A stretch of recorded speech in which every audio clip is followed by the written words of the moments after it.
Hello everyone, welcome to my YouTube channel eye of law. मेरे इस channel पे आपको लॉ से रिलेटेड वीडियोस देखने को मिलेंगी। आज का मेरा टॉपिक होने वाला है कॉन्ट्रैक्ट ऑफ गारंटी, जो कि इंडियन कॉन्ट्रैक्ट एक्ट 1872 का एक टॉपिक है। ओके, तो अब आता है what is a contract of guarantee. ठीक है। इसको एक एग्जांपल से समझना शुरू करो कि मान लो आपका एक दोस्त है सी। ठीक है। उसको 50,000 रुपए का लोन चाहिए, पर बैंक या कोई भी तीसरा बंदा बी उस पर भरोसा नहीं कर रहा है। ठीक है।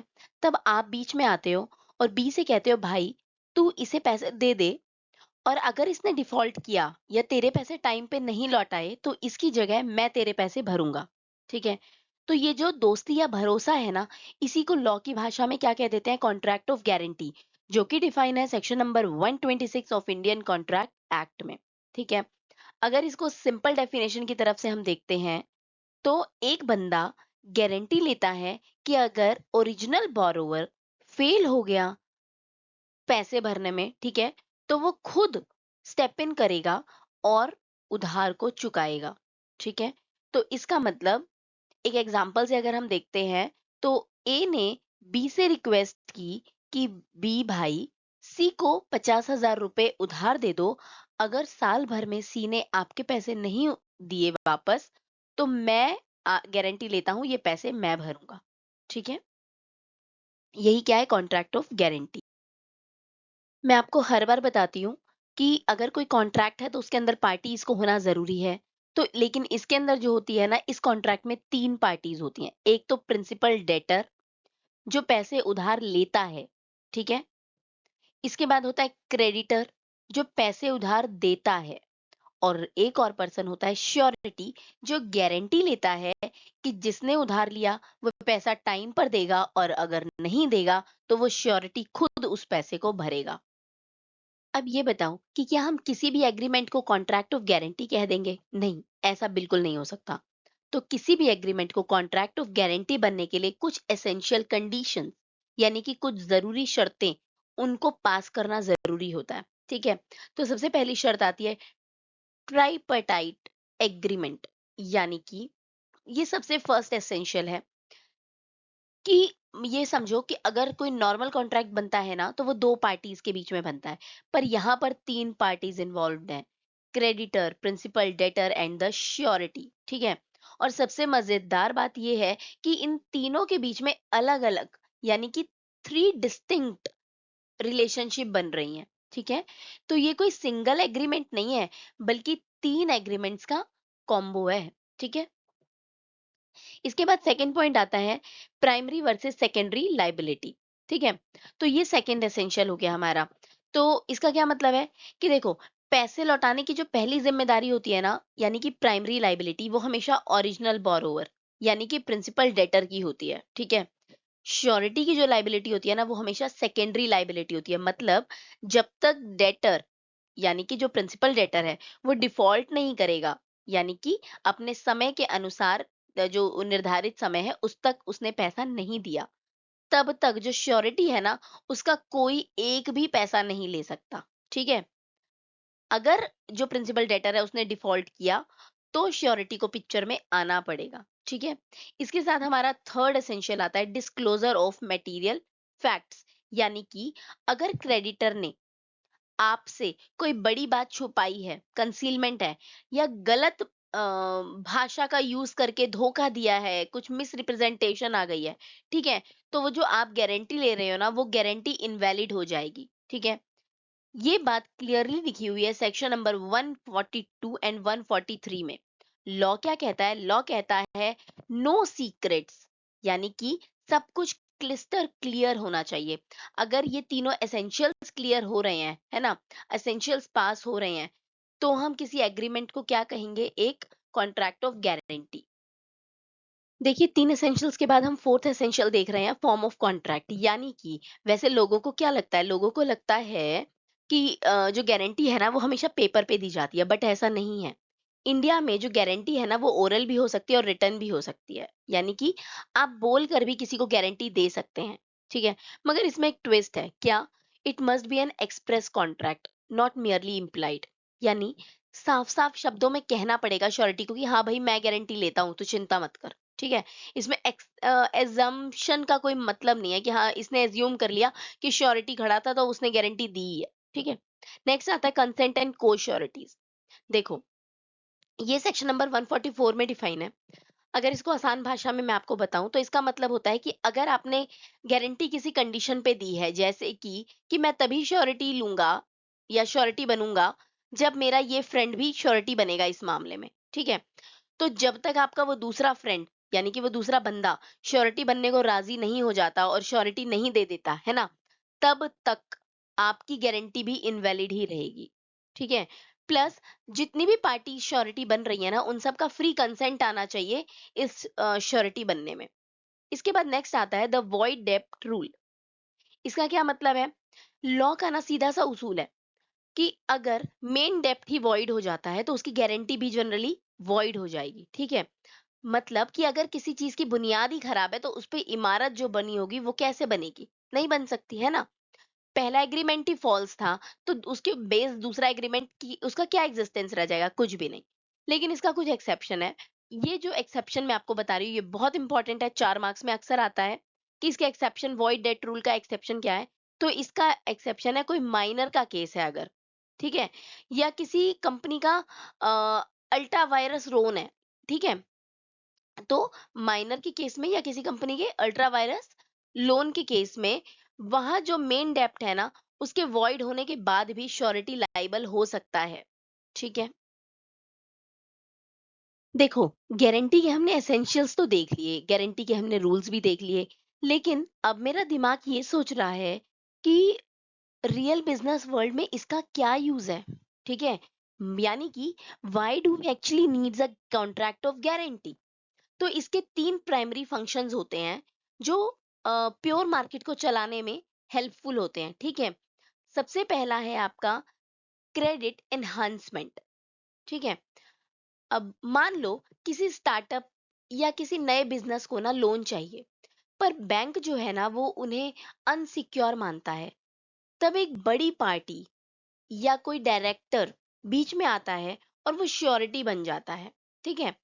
तो it acts as a safety net. जो लोन दे रहा है ना एक्चुअली में, उसको ये पता है कि भाई ये बंदा, ये जो डायरेक्टर है, इसका तो बड़ा नाम है, ये अपनी बात से पीछे नहीं हटेगा। तो वो एक सेफ्टी नेट बन जाता है लोन देने वाले के लिए, ठीक है? इससे ना जो क्रेडिटर है ना, उसको लोन देने का कॉन्फिडेंस मिलता है, क्योंकि उन्हें पता है कि अगर डेटर ने डिफॉल्ट किया ना, तो श्योरिटी से रिकवर हो ही जाएगा मेरा पैसा, ठीक है? नेक्स्ट जो पॉइंट आता है वो होता है फिडेलिटी गारंटी, ठीक है? ये कोई लोन के लिए नहीं है, ठीक?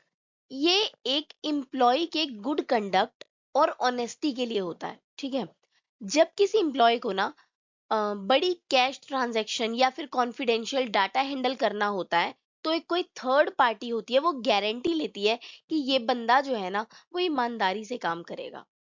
अगर एम्प्लॉय ने कोई फ्रॉड या कोई घपला किया, तो श्योरिटी जो वो एम्प्लॉयर को कंपनसेट करेगा, ठीक है? तो ये जो कंपनसेशन की एक नेट है ना, सेफ्टी नेट है ना, वो एम्प्लॉयर को मिल जाती है, जिसके कारण वो अपने एम्प्लॉय के ऊपर बिलीव कर पाता है, ठीक? इसके बाद जो तीसरा फंक्शन है ना, वो है इंडेमनिटी अगेंस्ट डिफॉल्ट। ये ना बड़ा कॉमर्शियल ट्रांजेक्शन है। मतलब कि जितने भी बड़े-बड़े कमर्शियल ट्रांज़ैक्शन होते हैं ना, उनके लिए ये बड़ा बेनिफिशियल होता है, ठीक है? क्योंकि ये उन बड़े-बड़े कमर्शियल ट्रांज़ैक्शन को बिना किसी रुकावट के ना कंप्लीट करने के लिए एश्योरेंस देता है, ठीक है? ये किसी भी जो थर्ड पार्टी होती है ना, किसी भी थर्ड पार्टी को किसी बड़े मेजर फाइनेंशियल लॉसेस से बचाता है और कमर्शियल डील्स को ना फुल्ली सिक्योर भी करता है, ठीक है? तो इसके ये 3 पर्पस हो गए हमारे किसके? कॉन्ट्रैक्ट ऑफ गारंटी के। अब नेक्स्ट आता है गारंटी विदाउट डेटर्स नॉलेज, ठीक है? अब मानो कि आपने अपने एक दोस्त के ना पुराने उधार को चुका दिया, ठीक है? बैंक को चुपके से पैसे दे दिए और अपने दोस्त का उधार चुका दिया, ठीक है? अब कुछ दिनों बाद आप अपने दोस्त को कहते हो कि भैया मैंने तेरा वो उधार चुकाया था, उसके पैसे तो दे दे। उस दोस्त ने कहा काहे के पैसे? मैंने थोड़ी कहा था जाके बैंक का पैसा दे दे, ठीक है? तो क्या आप इस बात पे लीगली उस दोस्त से पैसे वसूल सकते हो? तो जो इसका जवाब छुपा है हमारे 1926 के एक लैंडमार्क केस में, जो कि है पेरियामिना मरक्कयार वर्सेस बैनियंस एंड कंपनी। ठीक है? इसमें क्या हुआ कि ए ने बी से कुछ गुड्स खरीदे, ठीक है? और उस पे कॉन्ट्रैक्ट किया। पर जब ए ने डिफॉल्ट किया ना, तो एक तीसरा बंदा सी बीच में आ धमका। वो पहले कॉन्ट्रैक्ट का हिस्सा नहीं था और सी ने बिना बताए ए के डैमेजेस पे कर दिए। अब पैसा भरने के बाद सी ने ए से कहा कि भैया मैंने तेरे उसको पैसे भरे थे, जरा मेरे पैसे दे दे। ए ने मना कर दिया। तो सी ने क्या किया, ए के खिलाफ एक कोर्ट में केस फाइल कर दिया कि चल अब मेरा पैसा मुझे वापस दे। ठीक है? तो कोर्ट ने इस पर बहुत ही क्लियर और कानूनी वर्डिक्ट दिया। कोर्ट ने कहा कि सी लीगली ए को फोर्स नहीं कर सकता पैसे लौटाने के लिए। अब ऐसा क्यों हुआ? क्योंकि एक वैलिड कॉन्ट्रैक्ट ऑफ गारंटी होने के लिए श्योरिटी तभी ऑब्लिगेशन एज्यूम कर सकता है जब डेटर ने कोई एक्सप्रेस या इम्प्लाइड रिक्वेस्ट की हो। पहले डेटर को आपके पास आने दो कि भैया मेरे लिए श्योरिटी बन जा। ठीक है? अगर वो एक्सप्रेस या इम्प्लाइडली आपसे ये डिमांड करता है कि मेरे लिए श्योरिटी बन जाओ, तो आप उसके लिए श्योरिटी बनो। बिन बुलाए मेहमान मत बनो। ठीक है? यहाँ सिर्फ दो ही पार्टीज एक्टिव लगी कोर्ट को। कौन? ए और बी। सी का कोई वजूद नहीं था इनिशियल कॉन्ट्रैक्ट में। इसलिए कोई भी कॉन्ट्रैक्ट ऑफ गारंटी बनती ही नहीं है। कोई ऐसा कारण बनता ही नहीं है कि सी ए से पैसा वसूल सके। ठीक है? तो इस केस में कंक्लूजन जो हुआ ना, वो यही हुआ कि ए की जो गारंटी है ना, वो इनवैलिड है विदाउट द डेटर्स नॉलेज और रिक्वेस्ट। ठीक है? ए को गारंटी नहीं चाहिए थी, ए ने मांगी ही नहीं थी, सी ने तो उसे बिना मांगे मदद की थी। ठीक है? तो रिम्बर्समेंट का राइट तभी पैदा होगा जब जो आपका डेटर है, प्रिंसिपल डेटर है ना, वो गारंटी के लिए रिक्वेस्ट करे। बिना पूछे हीरोगिरी में आकर के किसी की मदद कर दोगे और फिर कहोगे कि लॉ हमें प्रोटेक्ट करेगा, तो ऐसा बिल्कुल नहीं होगा। ठीक है? तो ये कौन कहता है हमें? सेक्शन नंबर 145 यही कहता है। ठीक है? ये नेक्स्ट टॉपिक आता है कंसिडरेशन फॉर गारंटी। हमारे ना इंडियन कॉन्ट्रैक्ट एक्ट का ना एक बेसिक सा उसूल है, नो कंसिडरेशन नो कॉन्ट्रैक्ट, यानी कि बिना कुछ मिले कोई कॉन्ट्रैक्ट वैलिड नहीं होगा। लेकिन जब आप किसी दोस्त के लोन की गारंटी लेते हो ना, तो बदले में आपको पर्सनल लेवल पर कुछ नहीं मिलता। आपको क्या मिलता है कि आपके दोस्त को लोन मिल गया। ठीक है? अब ये जो कंसिडरेशन विदाउट गारंटी किस तरीके से होता है, ये सेक्शन नंबर 127 के अंदर गिवन है। ठीक है? ये सेक्शन कहता है एनीथिंग डन और any promise made for the benefit of the principal debtor may be sufficient consideration to the surety। यानी कि सेक्शन नंबर 127 कहता है कि श्योरिटी को खुद कुछ मिलना जरूरी नहीं है। जो फायदा प्रिंसिपल डेटर को हो रहा है ना, जैसे उसको लोन मिल गया या कोई गुड्स मिल गए, तो वही फायदा काफी है एक प्योर और लीगल कॉन्ट्रैक्ट ऑफ गारंटी बनने के लिए। ठीक है?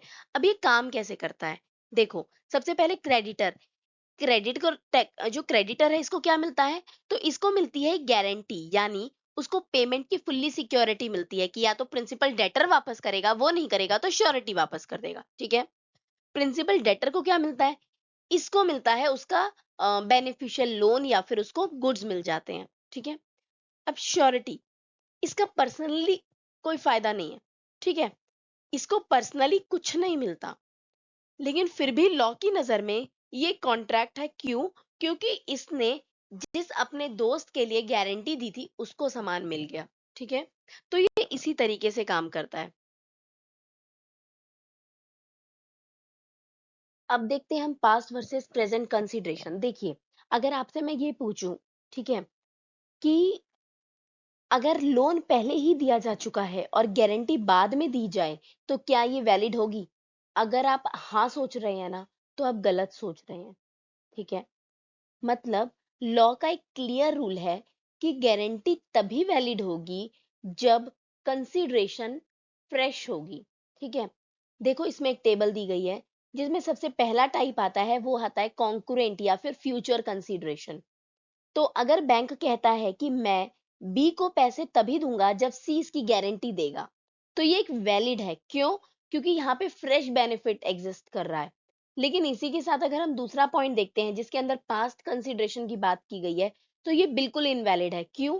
क्योंकि अगर पैसे पहले ही उधार दिए जा चुके हैं और आप महीनों बाद आकर बिना किसी नए बेनिफिट के गारंटी साइन कर रहे हो ना, तो ये कॉन्ट्रैक्ट जो होगा ना वॉइड हो जाएगा। ठीक है? और इस बात पर स्टैंप लगाता है एक बहुत ही important case, Allahabad bank versus Shriram Gangaran. ठीक है? इस केस में क्या हुआ? इस केस में कोर्ट ने साफ हेल्ड किया कि अगर एक लोन श्योरिटी की रिक्वेस्ट के बिना पहले ही दिया जा चुका है, तो बाद में दी गई जो गारंटी है ना, वो कोई भी लीगल एग्जिस्टेंस नहीं रखती है। It will be completely void for the lack of guarantee. इसी के साथ मेरा गारंटी का ये छोटा सा टॉपिक जो कि इंट्रोडक्शन पार्ट है वो खत्म होता है। अगर आपको मेरा वीडियो पसंद आता है और मेरा पढ़ाया हुआ समझ में आता है तो आप मेरी वीडियो को लाइक करिए, मेरे चैनल को सब्सक्राइब करिए और इस वीडियो को अपने फ्रेंड्स के साथ शेयर भी करिए ताकि ये उनके लिए भी हेल्पफुल हो सके। इसके साथ अगर आपका कोई डाउट रह जाता है टॉपिक से संबंधित तो आप मुझे कमेंट कर सकते हो। मैं आपके डाउट को ज़रूर क्लियर करूँगी। Thanks for watching.